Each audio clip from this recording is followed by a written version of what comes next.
Hello everyone, my name is Prakriti Goyal and I'm currently a student in National Institute of Technology, also known as NITK. I'm pursuing my undergraduate degree in Information Technology and I'm currently in my second year and today I'll be talking about Introduction to Git. So let's get started.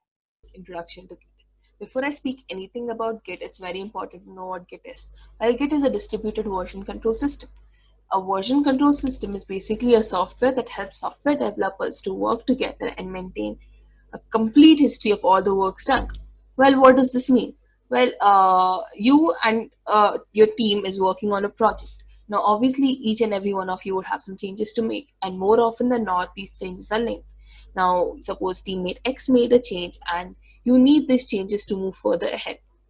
How would you do that? You would ask your teammate. You could One option is you could ask your teammate to mail it to you, but adding those changes in a huge code and identifying where the changes is made is a very difficult task. How else would you do it? Well, Git is a perfect option for you because you could easily detect where the changes are made and what the changes are, and it also helps you merge those changes automatically. But it the best part about Git is it does not lose any changes, so it allows different developers to work together without any one of their codes being overwritten, and it also maintains a history of all the changes made. So you can if suppose you made a change and you would like to go back to the previous version of it, you could go back to that. That's what a version control system means, and that's why it's very useful. Now, how I got introduced to Git was while using open source. Open source is when you contribute to a free on a project that is whose code is available online for free and for anyone to use. And I decided to contribute to it, and Git is I found it extremely helpful and needed for contributing to such projects. Well, before you start off with Git, it's very important to install it. And I've added the installation, the links, which will help you in installation at the end of the at the end. And you could always refer it to install and configure your Git. So now getting started with Git, first thing you'll have to do is initialize an Git in a repository. Now, what is a repository? Dictionary meaning of repository is anything that contains a container that contains something. Over here, repository is your um, is basically your is containing your code. Now, it could be an empty repository or it could be a directory containing your project. So you can initialize Git in anything. So how do you initialize? Is with the help of git init command. Init stands for initialization. So basically what this command does is it adds a .git file into your repository, and this is where all the changes that you make are saved. All the different branches of the code are saved. Now Git maintains these changes in the form of a tree. So suppose you make a change and it'll you can branch out from the tree and you could have different checkpoints in that tree. So that's how Git works. Now, another most important command that you'll use is git status.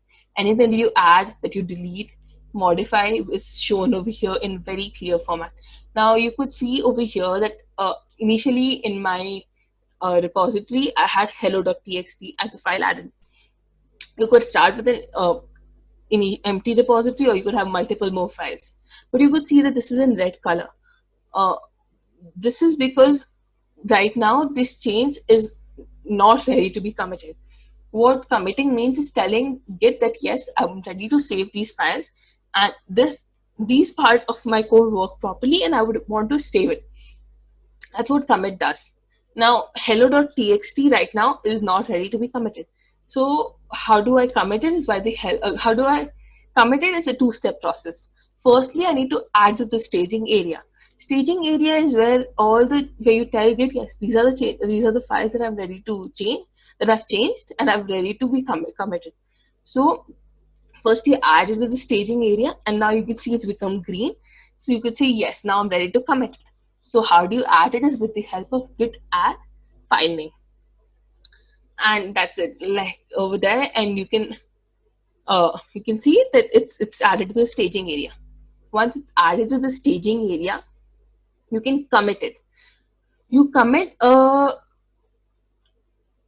a, a file or any change that you make with the help of git commit command. And it is a requirement by Git that every commit has to have a commit message. A commit message is a small, short, descriptive sentence that you insert in your commit. So you can see git commit -m. -m stands for the message, and then you enter the message in double quotes, and and then you can see -s. This is optional and is not compulsory, but it's prefer that you sign your code off so you could see who has done it. Now, git log is a command that lets you see all the different commits that are made and by whom. So over here, you can see my commit message that we had. So we had first commit as a commit message, and you can see my signature there, like it's signed off by me. But this git log also contains a lot more information. You could see commit with a huge bunch of jumbled alphabets and letters, and that's the commit ID. Each commit has a separate commit ID, and it can be used to navigate between different commits.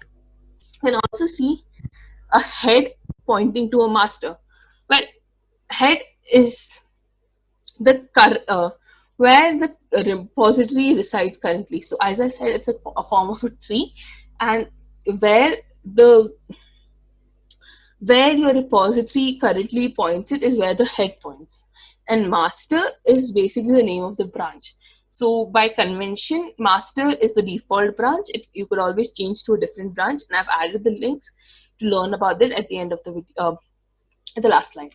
Now, moving on, this all changes were made to local. All changes were made locally in your local repository. Now, what if you want everyone else to see it? Well, GitHub is an excellent hosting site for hosting these local repositories and for hosting the remote repositories and making it available for the world to see, or just a few people. So it's a free site. You can always register, and once you go to your homepage, you will be able to see this green button that says new. So this is to create a new repository. You fill in the repository name and you create a repository which will take you to this page. Over here, you'll be able to see under quick setup, there's a link. This link is how you will connect your local repository to remote repository. This is the link of your remote repository, basically. And how do you add your remote repository to your local repository is by the help of the command git remote add. You're adding a remote repository by the name origin, which points to this link. So you could origin is the name of your remote repository. You're creating a remote repository by the name origin. And this origin is locally stored, and you can always change it to something else if you want to. But by convention, again, it's origin. Now, pushing is basically sending your commits from local repository to your remote repository. The way you do it is by the help of the command git push. Git push origin master. Origin is the name of your remote repository, and master is the name of the branch you're pushing it to. Again, you can always change the branch which you're pushing it to by changing master and putting the branch name there. And that's it. That's how you push your first part of codes from your local repository to your remote repository for everyone to see. Like you can see, there are multiple options in GitHub where you can make it private, you can make it public, or you can share it with a few friends. And this is how you see the initially empty repository now contains hello.txt with first commit mentioned there. And yeah, this is about it for GitHub today. GitHub is a very vast topic and you could always learn a lot about it. This is the resource to download Git, and over here is a few resources that I often revisit to learn more about Git, because it has a lot of commands and you can always learn something new every time you read it. So the first one is the official documentation. Other is another site that I use to get back to it. So this is all I have for today. Thanks for watching. Subscribe and click on the bell button as to not miss out any content. Contact us here.